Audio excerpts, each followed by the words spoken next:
Ардчилсан нам нь хүний эрх хэрэгжүүлэг дэдэлсэн засаглалын нээлттэй төрийн цомхон байдлыг эрхэмлсэн баруун төвийн үзэл баримттай улс төрийн хүчээ.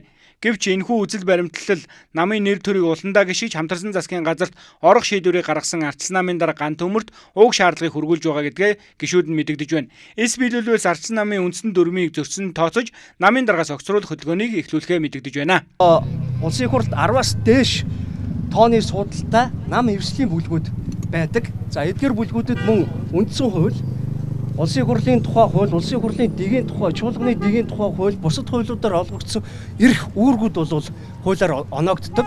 Энэ үүргүүдэд бас өнөөдөр үүсээ нийгэмд үүсэж байгаа болон өнөөдөр ардчилсан намд үүсэж байгаа асуудлуудыг шийдвэрлэх гарц гаргалгаануудыг бүлэгт олгосон байгаамаа. Тэгэхээр эдгээр хуулийн хэрэгжилтийг ханган ажиллах замаар ардчилсан нам болоод улсын хурлын гишүүнийхээ үүргийг биелүүлэх тухай шаардлагыг бас бүлгийн гишүүдэд ардчилсан намын бүлгийн дарга нарт хүргүүлж байгаа.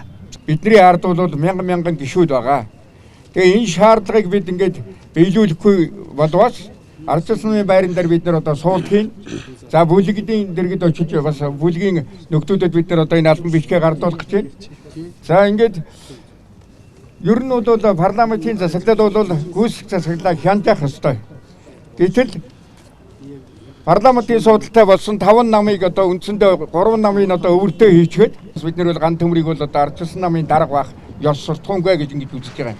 Өөрөөр хэлэх юм бол Монголын төр данхар болсон байна. Монголын дөсөв маш том болсон байна. Энэ татвар маш том болсон байна. Энэ бүгд бол иргэдийн хүнд байдалд оруулсан энэ бизнес эрхлэгчтэй дэмжихгүй зөвхөн төрийг л одоо баяжуулах ийм л тогтолцоо яваад байна. Тэгэхээр бид нар энэ тогтолцоог нураах ёстой.